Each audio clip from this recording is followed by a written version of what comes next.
Hey guys, welcome to the Convocourses podcast. My name is Bruce, and today we're going to be talking about. I have so many questions that people have been sending to me. It's really a lot, so I apologize if I do not get to your question in a video, or if I respond via email or comment on YouTube or wherever you find me. It's because I just have so much stuff going on, like, as far as the channels, the growth is happening, so that might be the reason why I haven't gotten to you fast enough. But I'm going through everything right now, and I'm going to address a lot of that today. And I'm also going to start off with updates to the course. If you happen to be a student of mine, if you happen to be going through everything, I continuously upgrade and update these courses, and have been working on lots of stuff in the background. So that might be why I haven't gotten to your comments and emails and questions fast enough, but I'm going to address some of them today. All right, let's start off with updates to the course. I would like to show you a new thing I'm doing with the course. This was a request that I've gotten a few times, and I've finally implemented this particular change to the course. And as you go through it, and you should know, this is not just paid. Like, if you sign up, enrollment is actually free, and there's tons of free stuff on my actual course. So just keep that in mind. Like, it's just a lots of great content for learning and for us to interact with one another and grow in this space. So security compliance, something a lot of people don't talk about, but it's something all of us use on a continuous basis. If you think about it, cybersecurity as a whole is funny. Cybersecurity, everybody talks about hacking, but how many people actually hack? You know, the only participation that we have with hacking is we get hacked, but security compliance, from the information system security officer work to Sarbanes-Oxley to PCI to privacy, that stuff is something all of us use continuously every day. If you've ever banked before, if you have a banking checking account, if you have slid your credit card, if you've interacted with the local state government, federal government, you have participated in security compliance. So it's something that we all do on a continuous basis, and it's great to have a place where we can learn together and grow together as security compliance professionals. Or if you're trying to get into this field, that's what this channel is really all about. It's something that more of us need to talk about, so that it really explains the growth of the channel as well. All right, so let me show you a little change that I've made to the actual site, some additions that I've had. As you know, we talk about how to get in this space. We talk about security compliance, information system security officer work, but we've got lots of other stuff coming. It's just going to take a while for us to develop quality content. But one of the things somebody asked me to do was to add a certificate here. So if you go through a complete course, whether it's a free course or a paid course, what I'm doing is adding certificates so that you can have a downloadable that says that you've completed X amount of hours of this or that training. In this case, if you actually completed this 30-minute video with downloadables, it's just congratulations, you've completed the NIST SP 800-53 Rev 5.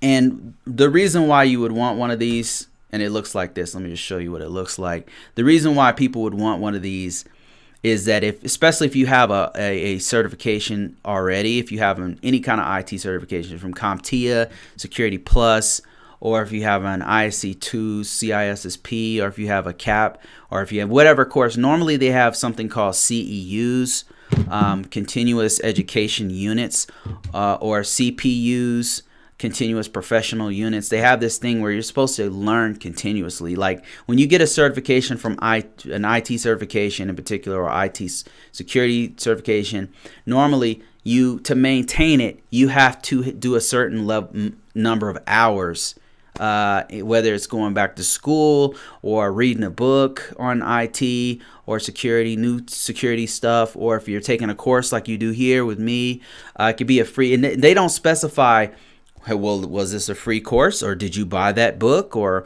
they don't specify that. They just say you need to have a certain amount of learning. They do specify like what kinds of learning. Like, for example, in CAP, they say that you should have some learning in risk management framework, for example, or in CISSP, they have different domains, and one of those domains is, say, cryptography. So if you like read a book on cryptography, you can actually add that as part of your training. Or if you wrote a paper on cryptography, you could actually add that to your CPUs or your CEUs to maintain your certification. So now you have a downloadable certificate once you go through this. I'm still putting it on each one of the courses. So far it's on most of the courses, but I'm going to put it on all of them. So if you even have gone through a free course or just downloadables or something like that, you could still download this certificate and use this as evidence that you have trained in this or that for this or that certification. So that's one of the new features here. If you didn't already know, I also have been adding to these certifications. It's something I do on a regular basis, by the way. And I've added to this one here. This one is an ever-expanding course, is involving documentation.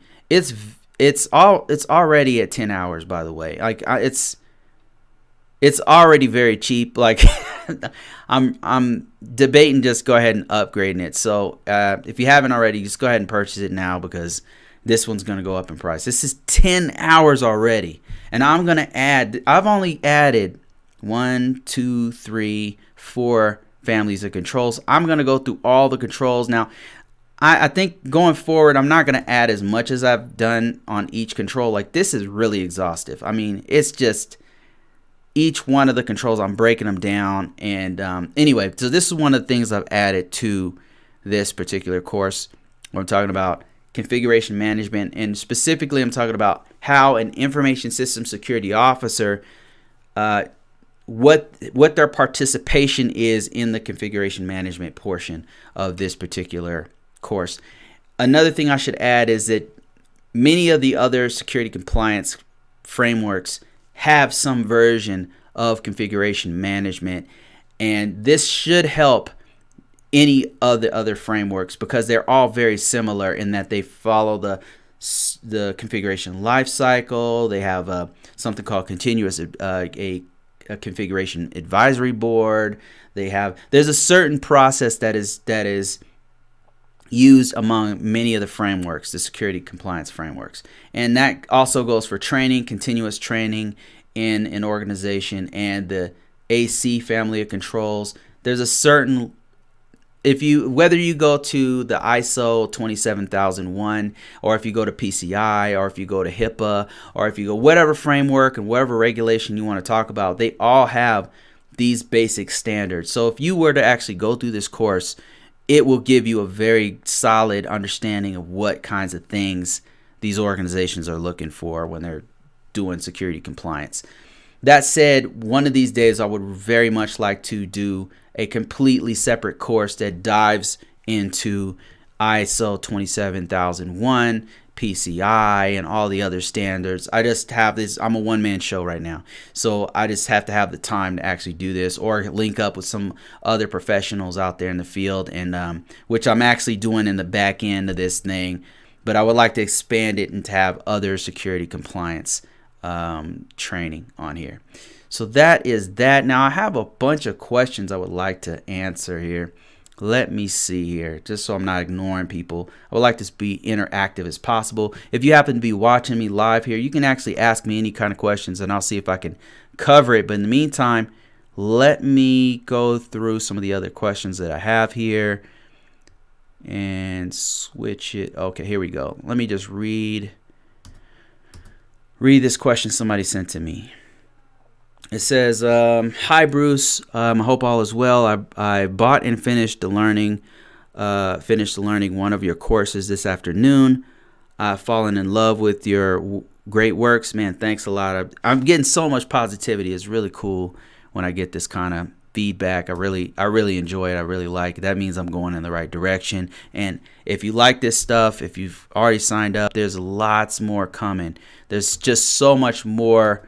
That I'm working on that I think that people are really going to like. It's really different kinds of teaching and deeper dives into this kind of material. So yeah, it's more stuff's coming, so just stay tuned.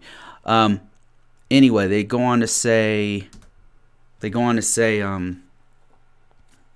Now I'm working on passing the CAP exam, which I failed twice. Which one of your courses would you recommend I buy to help me pass the exam? Secondly, would you kindly do me a favor and look at my resume? Okay, yep. And I've already responded to you. So he's sending me his resume out. I'm going to go ahead and take a look at it. Thank you. First of all, sir, thank you. If you see this message, thank you for buying the course. I really appreciate it. It really supports me so I can continue to do stuff like this. I can continue to deep dive into these and make other courses. But to answer your question of you're about to take the CAP again, what courses do I currently have that will help you out? I'm actually working on a course right now that deep dives into the ISC2 CAP. Now, I've had the CAP from way back, like when it first came out. I've had it for quite a while, and I've been doing this work for some time. I know a lot about it, and I can tell you that, first of all, don't give up. That's good that you keep taking it. That's really good. Don't ever give up. Don't ever confuse the course, the certification that you take with actual experience or actual work. That doesn't mean that you can't do the job. To be honest with you, all the certifications I've taken, including the CISSP, a lot of times it's very different from the actual real world, and it's not an indictment on your skills as a professional. It's very academic in the book, and they use a lot of terms that nobody really uses in the field, to be honest with you. And passing the test doesn't necessarily reflect your skill set. I just want to put that out there. And I personally have failed a couple of certifications myself. When you're a go-getter and you just go out there and you go for it, failure is par for the course. Like you only fail if you quit, really. You know what I mean? Don't stop. And also, you got to fail forward. You got to keep getting up and keep going. And these certifications is kind of like I see it as kind of a check mark. If anything, it helps you to focus your mind on one domain to know what the common body of knowledge is for that particular genre of cybersecurity or IT or whatever, right? So that's the good thing about certifications. But the bad thing is organizations lean pretty heavily on them. And to be perfectly honest, a person with 1 million certifications, the top 2 people who trained me, just to kind of put this all in context, the top 2 people who trained me when I first started IT were brilliant. Like, just absolutely, they were like the Mozart of IT. One guy was really good at Unix. Like, it was like he was born with the C prompt. Like, it was in his head. Like, when he came out of the womb, he instantly knew how to do Unix. The guy was just brilliant at it. And I talk to him every now and then to this day. He was one of my first mentors. And then the other guy was super brilliant. And if you're watching this, Rob Rodriguez, you are a mentor to me. Like, I studied what you do and how you think and everything. But the thing that these 2 people had in common was that they didn't have at the time that I met them, they didn't have a lot of certifications, and they didn't have any kind of degrees.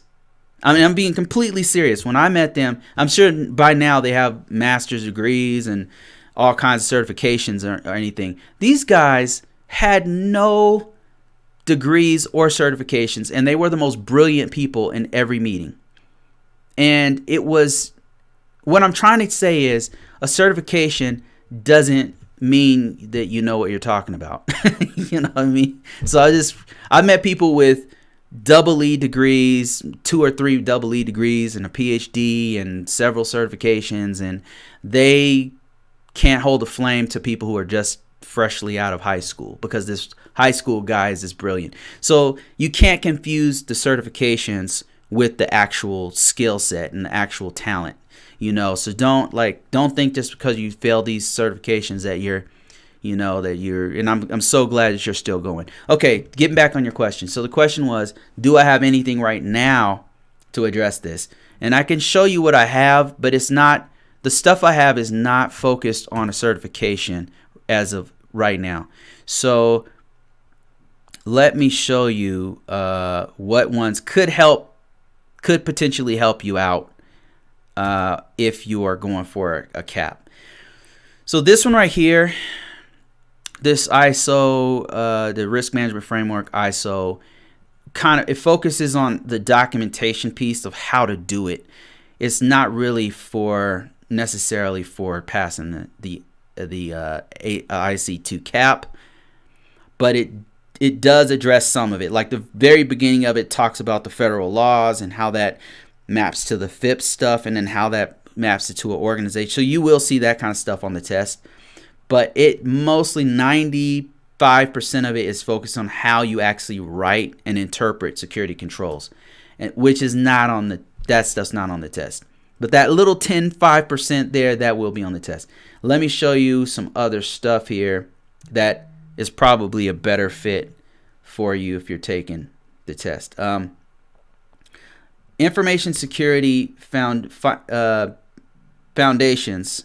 This risk management framework ISO foundations. This one right here is probably more of what you want if you really just had to buy something and you're about to take the test. Start off with just, first of all, sign up for it. It's free to sign up, and then a solid 30 minutes worth of content here is for free, so you can figure out, okay, do I want to buy this? Is this what I want? But this one right here really goes, it's probably 50% of what you'll see on the test, because it goes into the categorizing, the selection of security controls, the implementation of security controls, the authorization. That being said, it's not tailored for the test. It's really tailored for an information system security officer who has to do the work. So it's more practical. It's like, what do you do if you're in a meeting and they ask you this kind of question? What kinds of things do you want to do? What steps do you need to take to actually categorize it? Who categorizes the system, and how do they normally do it, and where's the ISSO's role in categorization or selection or implementation of security controls? That's really the main focus. But that said, it's more in line with the IC with the CAP certification. And there's a few tests in there that would help out a little bit, but I would say it will get you 45 to 50% there with the certification. I'm working on one that's going to be really tailored to not only pass the test, and it'll have the kind of verbiage and the kind of mindset that you need to take the test, but it's also going to teach you like what's the practical understanding of the risk management framework process. That way, when you actually get asked these obscure questions, you know the why behind what they're saying in the question, if that makes any sense. Because a lot of times you'll know you'll have an understanding of what's going on, but the way they word the questions sometimes is just very confusing. And I don't know why ISC2 does that, to be honest with you. They just use some of the jargon they use, I think, is a little bit, it's just, I don't know, it's not very helpful. You know what I mean? It's like, I felt like when I take the ISC2, the two tests I've taken, the CAP course and the CISSP, I felt like it was so broad that as to be useless. And I'm not trying to like disrespect people with a CISSP. It's a hard certification. Yeah, you really got to know your stuff to pass it and stuff like that. But I just feel like the questioning was so broad that it's like you can't point to a CISSP and say, hey, like what skills do you have? You don't know if they're a cryptographer. You don't know if they're a firewall guy. You don't know if they're like a jack of everything, which makes them a master of nothing kind of thing. And for the CAP, it does focus on the risk management framework, but it's the way they word it is so broad that I don't know, like none of the terminology that they use is something that I've used in agencies or departments or even in the civilian sector. It's like very obscure. I mean, it is talking about the FIPS 199 and FIPS 200, and it's talking about a risk management framework, which is NIST 837 and stuff like that. It does talk about those things, but just some of the questions are kind of nebulous. It's hard to explain. I wish if I had a question here, to show you, that wasn't violating the ethics of the test. I would like to dissect it and tell you, and you would see what I mean. It's very nebulous because they're trying to make it more of a comprehension type test rather than a knowledge-based test that you would get from a test like the CEH. Like this test right here, which is a more technical test. It's more like, hey, it's very specific. Like, it's very, very specific. And I know a lot of hacker and pen testers don't respect this test, but this is very marketable, by the way. The CEH is super marketable. But what I'm saying is the contracts between a test like this or CCNA, Cisco certification, it's very specific. Like, once you pass the test, Nmap. It's proven that the commands of Nmap. You know what tools to use. You have a list of items in your head of tools to use and kind of techniques hackers use, and you have some idea of what the employer who's going to hire you has an idea of what you know. But I can't say the same for CISSP. That's just my 2 cents. All right, I had another question here, and I went super overboard with that one. But we are coming out with a CAP course. I've been asked that probably once a week. Somebody asked me about that. So it's coming. I can't say it's going to come soon. There's a lot of work for us to do, and we're working on it. And I've got 3 other people working on it with me. So we've got stuff to work out on that. Okay, next question is, let me say first, thank you for what you do. Wow. I really enjoy your courses and your teaching style.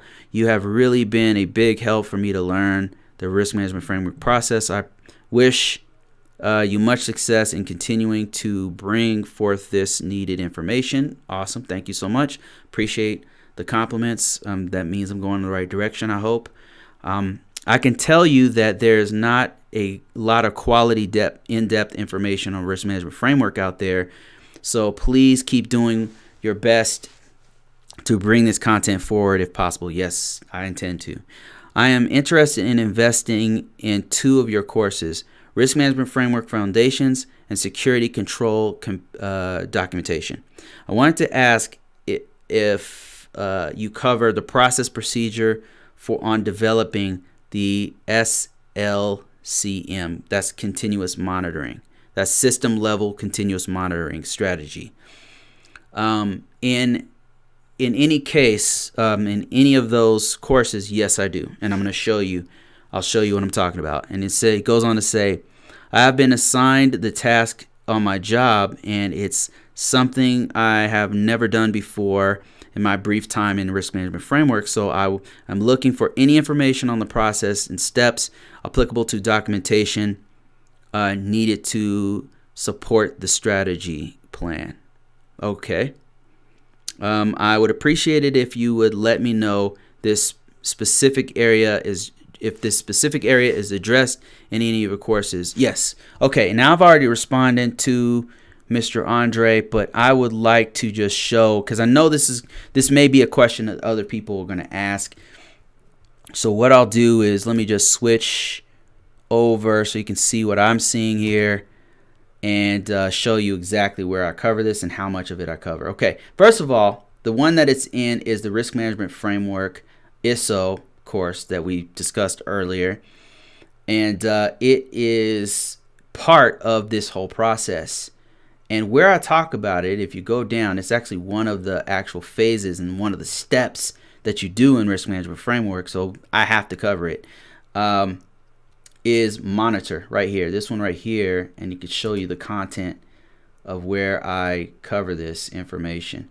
So there's a video that I do for this, and there's a couple downloadables that go into this, and my plan is to expand on this and go into greater detail about risk management framework, risk management frameworks, interpretation of continuous monitoring, and what you do. I have a lot to say on this. This is something I've done in my career with multiple departments, multiple agencies, and so each one does it differently. That's how I'll put it. Like, each one has their own documentation style. Some of them have like a database that they use, and you monitor each one of the security controls on that database. Some of them have like a spreadsheet, which sucks, but they still use spreadsheets. And they'll have like a breakdown of all the controls, and you'll have to figure out and monitor the security controls on that documentation. Now, you said that the organization that you work for already has a strategy. So really all you want to do is read through their security policy first of all, and then pay specific attention to their strategy on continuous monitoring, because it's going to tell you the frequency of how often they look at those controls. It's going to tell you that. It's going to tell you what kind of documentation, if it's very thorough. It's going to tell you what kind of things that they expect when you're doing continuous monitoring, and then the organization will have some sort of a document or a database or something that they use to actually track all continuous monitoring. It may be EMAS, it may be Exacta, it may be Archer. There's all kinds of systems out there that large organizations use, but in those gigantic databases that are collecting all this and managing all this data and governing all this information, that's where you're going to do the continuous monitoring. But some smaller organizations are still on the actual spreadsheets. And let me see if I can do something here. I would like to show you like a quick live demonstration of what this document might look like. I have done this before on different videos, and so I would like to show you kind of what I'm talking about when I talk about continuous monitoring. Just to give you an example. So again, the frequency is something that's determined. It's not determined by you, it's determined by the organization. And that frequency, security policy, security, that frequency could be once a year, can be twice a year, but they're the ones, system security plan, but the organization's the one that determine that. So that's one of the main things as an ISSO that you have to figure out, like when are they putting this forward, like what is our frequency, and then it's like, okay, how are we actually doing this? Like what is the process of actually doing this? And I'm actually not seeing it here. You know what I'll do?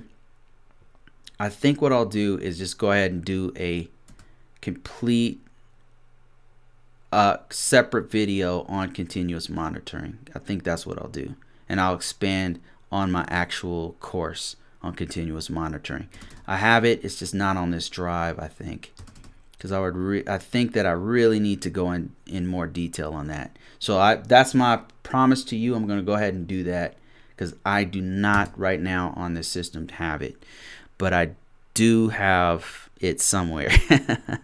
All right, I'm going to go on to the next question here. Go on to the next question. Somebody asked me about.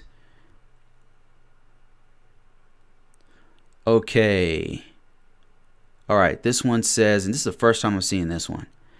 It says, "Hi Bruce, my name is Jeremy, and I purchased your resume marketing for IT course. I've watched it all the way through.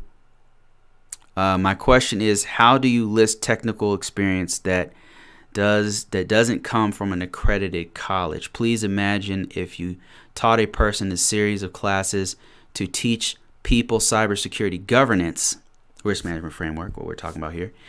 I spent 2 years learning the job of an ISSO and an SCA, which is Security Control Assessor. The series of courses were taught by someone like you, and we actually did the work, such as a SSP. So they created a SSP, contingency plan, plan of action and milestone, and PTA, which I think is physical privacy threshold assessment. To PTA, I can't remember what it is. And even learning schematics in those courses. Not to mention, we went through all the security controls in the 853 Rev 4. How can I effectively transfer this experience to my resume and profile on the various job listing sites? I'm in the process of a career change, and but I want to put that on my resume. Okay, so I would say, Jeremy, if you happen to watch this, how I would do this is, first of all, if you send me your resume, I could take a look at it, and you may already have plenty of experience, and I can show you how to word the experience you do have. But one of the things that you could possibly do, I'd have to know more about the training that you did, is label it as creating it with the institution. But I'd have to really know more, and I'm not suggesting you lie about on your resume or anything like that. But there might be a way that you can word it in such a way to show, hey, I have experience with this. Off the top of my head, one of the things that you can do, and like a lot of people do as they're going through their resume, is actually say, I have experience creating a plan of action and milestone. Because if you can also list it as familiar with risk management framework process, and then say on there, have created X amount of plan of action milestones, have completed X amount of system security plans, and just explain, be truthful about it. The thing I would say, the best thing that you can do, Jeremy, if you happen to be watching this, is to be truthful on your resume and just explain, hey, I've done these before and I'm very familiar with the process. And then when they ask you if you have experience, you can just be frank with them and say, I have experience creating them, but honestly, I've never worked in a federal organization. I've never worked with a state organization, but yes, I've done them before. That's the truth. You've actually created them before. You want to word that on your resume. And then when you get in the reason why you don't want to lie is because when you get in the resume and when you get into the interview, they're going to ask you, and you have to be honest. Honesty really comes through. Honesty comes through very effectively. And if you're honest with them when you get in the position, if you should get in the position, you're going to look like a golden child because you were very honest about your actual experience. And if they know that you're an entry-level person, they're not going to treat you like a master technician at it, right? They're going to treat you like somebody who needs to be an apprentice, and they're going to train you up on what you need to know. So it will be very, very beneficial to you if you do list it on your resume, but be truthful and honest about it so that when you get into the interview, the truth of who you are and your skill set will come through. And then when you do get the job, you're going to shine because they're going to be like, okay, this guy, he knows how to do plan of action and milestones, but he's never done one for a Department of Agriculture. He's never done one for Department of Defense. He's never done. So he's going to be in an apprenticeship, and he's going to go alongside this other person who's done 14 or 15 of these for the Department of Agriculture. So just keep that in mind, Jeremy. I hope you see this and send me your resume. I'll check it out. Okay, I've got a message from Chris. How you doing, Chris? He says, hey, Bruce, I hope all is going well.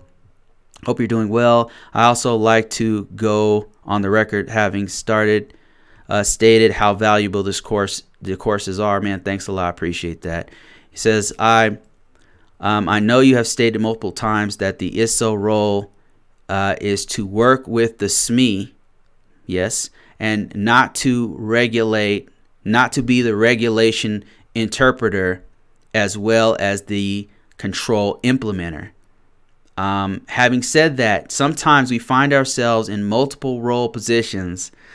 This is a man who's really in the field. And what do you recommend is the best source for achieving controls? Okay, let's answer the first question right here because this is a really important one. So Chris is talking about, hey, you shouldn't be all things at once to all people, But sometimes when you get in these organizations, especially small or medium organizations who don't have enough expertise, they'll have you wearing several hats. And sometimes those hats have a conflict of interest. What I mean to say is you're supposed to have something called separation of duties for certain roles. For example, the ISSO is not really supposed to be the same person who's the system administrator, but a lot of times in organizations, this is exactly what they do, because they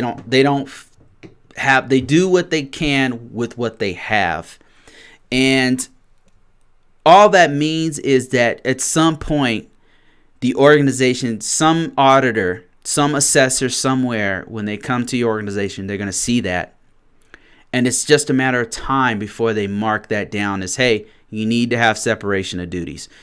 And then you'll say, well, what do you mean? And your organization they're going to tell your organization, hey, you've got the security, the guy who's supposed to be looking at the security logs is the same person who controls the implementation of the system. So what that person can do is they could actually hack the system, not saying that they would, but somebody could go in there and hack the system and then cover their tracks. They can go into the back end of the logs and to delete them because they have the rights to do that.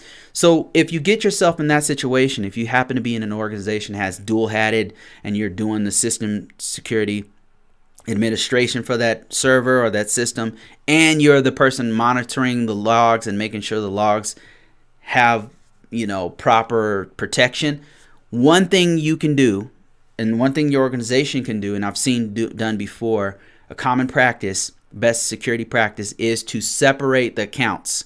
Like, in other words, you have one account, and it's kind of a ghetto thing to do. It's not like there's ways around this, but but the least you can do is have at least two accounts. Like, one account is just a system administrator, and all that account does is implement controls. Implement controls, make sure the system works properly. And then you have another separate account, and that's maybe an ISSO account. And that ISSO account, that ISSO account doesn't necessarily have admin rights. It's just a normal standard account. Maybe they have access to the logs or something, but they have a limited system administrator privileges, right? And that way you have one account that's being tracked via Active Directory or whatever system you have in place. And you have the other account being tracked whenever they create user accounts or whenever they access privileged files or whatever. But you have a running account and logs on what each account is doing. That way, if something happens, you'd be able to say, okay, this account at this time frame was doing this, and this account at this time frame was doing that. So you could have two separate accounts that are doing or have a role in two separate things, but you're the person that's doing them. That's one thing you could do. I've seen organizations do like a logbook, and whenever they log into, that's a real old school, but that's one thing I've seen. You want to have some way of tracking what you're doing on each one of those roles. You know what I mean? So that's one thing that I've seen done before. There's ways around that, but really anything could be. Ideally, what you want is a separate person with a separate account doing a separate role. That way there's complete separation of duty.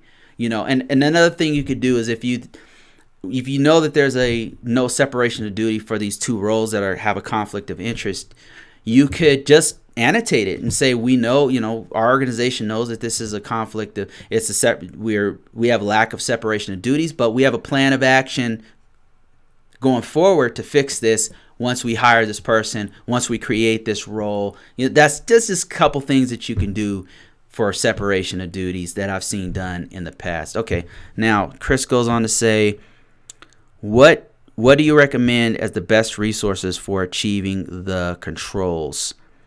Okay, I can answer that one. And more specifically, which to choose to fulfill the control requirements and how to implement the controls would be, this would be the STIGs or what? Yes. Yep. You got it. So STIGs is one way, but there's a couple of other ways you want to implement controls. Let me see if I can bring up some stuff here. I'm going to bring up some stuff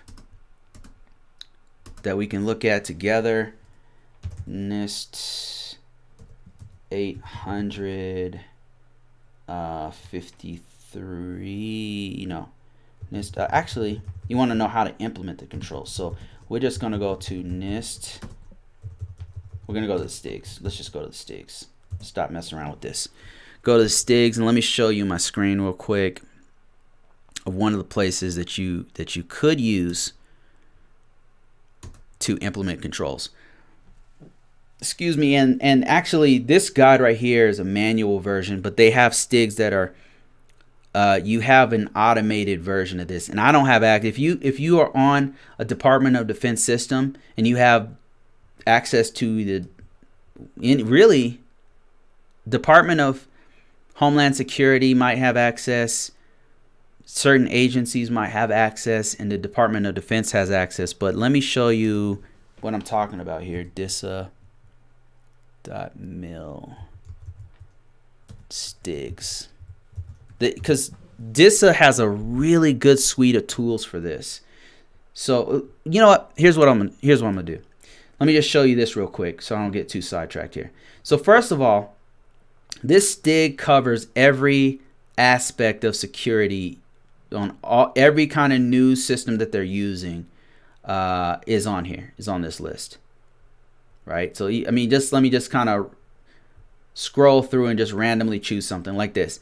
IBM MQ applications, there's a STIG for this, and it tells you what things to look out for, and it's constantly updated. These VIDs are constantly updated, and it's telling you what you should see on this system. Right now, this is just thousands and thousands of different controls and thousands of different breakdowns of how to actually fix this, and just all kinds of stuff. Right, this is a Juniper router, and this is telling you, hey, group accounts. If they have a group account, group accounts must be configured to use the network device. And description is group accounts configured to use on the network device do not allow for accountability or repudiation of the individual. So there you go. So this is actually telling you what you should see, what you should implement as a security person. But let me go a little further here. Let me show you some really cool, some of the cooler tools that are out there that I used to use a lot. Not so much anymore. I'm not in this space. But this is, man, they keep changing this thing. It looks different every time I come here. But if you go to public.cyber.mil or disa.mil, you'll see downloadable tools that you can use that actually goes through that huge list that we showed. It has an automated tool that quickly scans your system, like whether it's a server or Windows 10 or Red Hat or whatever. It has a script that will go through, scan it, and tell you, hey, you need to have all of these things. And it makes it a lot easier for us implementing security controls, because we can then focus just on this list. Now it's going to be a list of like 200-300 things, items, but it's at least somewhere where you can start, right? Because a lot of things that you don't have to worry about, it just focuses on the things that you should worry about. Let me show you the STIG downloadable. And I'm not going to be able to download this thing. And I might have an old copy of it, and I plan on doing a whole course about this at some point when I get more time, because this is something I did a lot, you know, and every now and then somebody will contact me and I'll do it for them. Like, sometimes I'll do side projects where I'm helping people do this. Cloud compute. Look at this cloud computing. Holy crap. This is new. Look at this. Wow. So look at this. This is a cloud computing security guide, security requirements guide. This guide right here will walk you through what you want to see for cloud computing. Now, here it is right here. And this is specifically for, let me see if I can make this bigger. I don't know why I can't make it bigger, but this is for Akamai. So I don't know if I'm pronouncing that right. I've not worked with that system before. But yeah, best practices for cloud computing owners, and this is like a downloadable that you can get. Yeah, here it is right here. And this is walking you through like what they want to see for a federal system. Unclassified, I'm a civilian. I don't have access to any of this stuff, but this is free for anyone to download. So, there you go right there. And this is telling you what you should see at this level, what kinds of things you see at that level. Very useful tools, very useful, And if you're talking about cloud technologies, which is I've talked about several times on this channel, you really want to go to FedRAMP. That's really where you want to go. The FedRAMP is the end all be all, has everything you need for this. So this is kind of a limited page. For FedRAMP is where you want to go. But we're not talking about FedRAMP. We're talking about STIGs. So I want to see if I can download the actual application for STIGs. And I'm not seeing where is it, man? They changed this. They're always changing stuff, man. It's annoying. I mean, just always changing stuff. All right. Okay. I think it's on this page right here. I'm on cyber.mil, STIGs, /STIGs. And I'm looking for, and I'm sure one of you guys knows exactly where to look for this. Here it is. SRG STIG tools. Now they have a breakdown. It's not very intuitive, but they have a very good guide on how to do all this. It's very thorough. I'll give this to the Department of Defense. They're very, very, very thorough. Very thorough.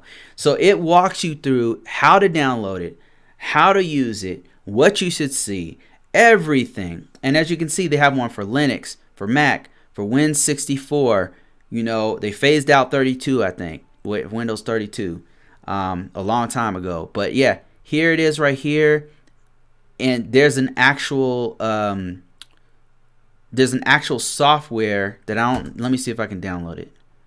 Oh, look at that, I can download it. So there's two different tools. One's called the STIG Viewer, which I'll see if I can bring up here, and the other one's called oh my gosh, SCC tool, which is SCAP Control Checker something. I hope I'm getting that right. And that one I think I can't download as a civilian, but if you have access on DoD, then you can actually get it, because you'll use your CAT card and it'll download it and stuff. It's that tool, the other tool, the STIG, the checker one. That one's really cool because it will break down, it will go through your system, tell you what controls that it sees, and then I think it can even implement them for you. I don't recommend implementing it from that STIG, from that software, but I believe that you could actually download it. But here's the STIG Viewer though. The STIG Viewer allows you to kind of plug in any kind of applications that you're using. So, and I'm not sure if, okay, I gotta unzip it first. Okay, my bad. Gotta unzip it before I do that.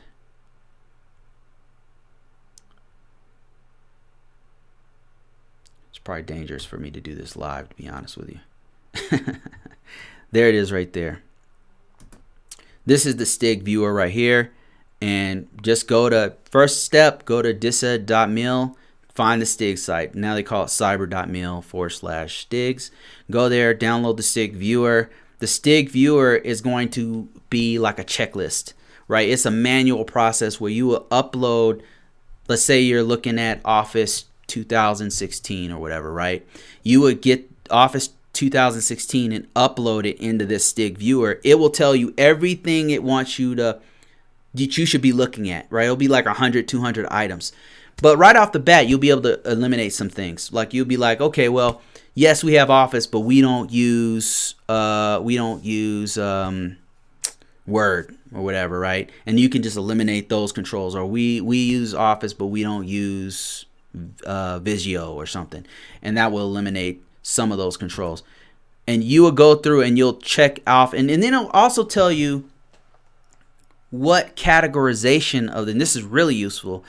It'll show you what categorization of the control is. In other words, you have a high, medium, and low impact. So if it's a high, you want to start with your high impact items. High impact meaning like if you don't fix this thing on this Office 2016 system, somebody can just use any password, username, and then they can get in and own the whole box. You know, that's a category 1 type thing. If it's moderate, it's like, okay, well, somebody could corrupt the information, but they got to go through all these different steps. And then low is like, this is an update that could be exploited in the future, but there's no specific thing for it, right? So it goes from one level of risk to another level of risk. And this is where the STIG viewer shines, because it's telling you the levels of risk that you're seeing. And I'd have to upload the STIGs and stuff, and that's, I hope that this was helpful to you. But here's everything right here. I wonder if I could find the other tool. That's a really good tool. It's called SCC. And that tool is very effective. Yeah, I'm not seeing, they keep moving stuff around. So every time I come here, it takes me on a journey. Like I'm on a journey, and I'm learning stuff again over and over again. So at least they're keeping up with the times, or trying to. I'm looking for the other tool. Where is that thing? Okay, anyway, I hope that helps. Another thing that you can do for security implementation is to go to the actual vendor. Like if you're working on a Microsoft 2010 system, the vendors will have the best information. Way better than STIGs, way better. If you're working on an Oracle database, you know, 11G or whatever they're up to now, you could go to the actual Oracle site and see what's the most recent updates and patches and what kind of zero-day exploits that they just found and things like that. This is going to be your best source every time. The vendor STIGs are helpful, and then there's another site I can quickly show you, and that one is called NSA.gov.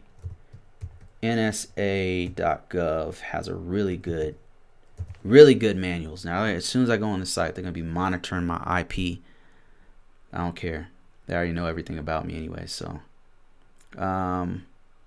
so where is it? It's these guys have been pretty consistent too. Not as deep and consistent as DoD, but they have a lot of really good resources that I'm surprised people don't know about. And one of their best ones is their security configuration guides, which I'm looking for here. Where is it? Educators? No. Professionals. Okay, I think this is it. Yeah, security advisories and technical guidance. I think this is it right here. Yeah, here it is right here. This is I've been using this for years and years for configuring systems. This is all publicly available information, nothing classified here. And all they do is they go to the actual source. They go to the Microsoft technical guidance. They go to the Red Hat technical guidance. Let's look at Red Hat. Let's see if Red Hat is on here. Red Hat. Let's show you what I'm talking about for implementation guides. Really good guidance. And as I say, really good guidance, I can't find Red Hat. They probably called it something else. It's usually called RHEL. And nope. I don't know RHEL. Where is that? Oh, here's one. So they have their own version of Linux, by the way. And that's what the SE Linux is. I believe it was developed by them. I can't find Linux on here. That's so weird. Practice. God, that's not it. No. I know they have Red Hat on here. Maybe they have Linux. Maybe they didn't. Maybe they're trying to be not specific to any one. See, now I'm going down a rabbit hole. Okay, I'm going to stop. Oh, here we go. Implementing SE Linux, enhanced Linux, papers. Anyway, just go to this site, just NSA.gov, and you'll see what I'm talking about. This is not for some reason I can't find Linux, but they have stuff on here that's really good guidance for security, for technical security implementation. So I hope that answers your question, Chris. And I've got some other people here. Let me see. Kabi. I hope I'm pronouncing that name right. Can you add a video full of details about the job of an assessor with templates for SAR and SAP, etc.? I'm done with your ISO class on your website. I loved it. Thank you, sir. Thank you for watching. The reason why I laughed about the security assessor one is I get that question like a lot. So I know I need to do that course. I mean, I actually do assessments. Like, that's the funny thing about it, is that I've been focusing my time on the ISC2 CAP and risk management framework and kind of an overview of security for risk management framework and ISSOs and stuff. But I've kind of taken a left turn and started doing mostly assessments and risk management, like actually working with organizations to manage risk and stuff like that. And that has a lot of security assessments in it. So this is something I could probably do off the top of my head, just turn the camera on and just start talking, because I just been doing it so in depth now these days. I just have not had time to do it. So I'm definitely, I could tell you this, Kabi, I'm definitely going to do this. I'm definitely working on doing this. It's on my list of things to do. It's on my short list of things to do. Right now, I am working on a CAP course, and that is going to take us a while to do because it's just like very comprehensive. But I want to do this. As a matter of fact, I might be able to show you something I already started trying to do, because I keep getting the same request over and over. So I know there's a need, and you got to respond to needs, you know. Let me see if I can show you what I already started on with that one.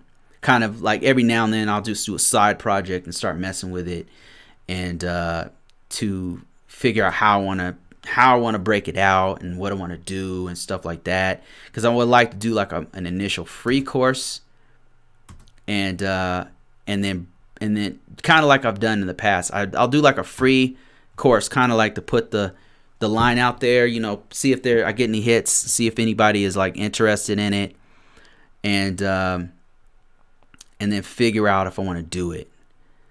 And that's kind of what I'm doing with this, because I've gotten the same request over and over again. Let me show you what I've got it up here on the screen, so I'll share that with you guys. So I started kind of messing with it and breaking out what essentially it's going to be another part of risk management framework ISSO work, because this is part of what we do as an ISSO. Is you have to be a part of the entire process, start to finish. So one of the parts of that system, of that process, one of those steps is called assess, and that means assessing the security controls. So I'm going to make a whole course dedicated to assessing security controls, and I'm thinking about doing one for continuous monitoring too, because that's also its own course. It's going to start off as a mini course, and then I'm going to expand on it, like where it's deeper and it's paid and stuff like that. But the initial one is be a downloadable quick video, and just like, hey, down and dirty if you want to just get in there. But I'm going to do a more comprehensive one for if you want to be an SCA, like full time, like what kinds of things you need to do, how to schedule, and different assessments you can do, and how to do interviews and stuff. And maybe I'll just make that whole thing free. I don't know. We'll see. Or extremely cheap. So yeah, I hope that answers your question. I'm working on it. I don't have a time frame on when I'm going to have it done, to be honest with you. I mean, I just have a lot of things going on right now. I've got too many irons in the fire, and it's time for me to like stop making promises I can't keep. You know what I mean? I'm hoping to knock it out by next year. I could say that much. I could say 2021 sometime, but right now I'm working on the CAP course is going to take us until at least February, maybe April. I don't know. March, April, May. It's a lot of work. So, all right, guys, I think that's it. I've been talking for about an hour. I appreciate everybody who joins me from week to week. I'm just keeping you guys updated on what's going on and trying to add more value to the courses that you've already purchased. And I hope I'm doing that effectively. And if not, let me know if there's a place I can improve. If there's things that I should add that you felt like were lacking, please let me know. I would like to improve. I would like to get better. I would like to add more value. And that is it for this week. Thank you guys for listening. Thank you for watching. I appreciate everybody. And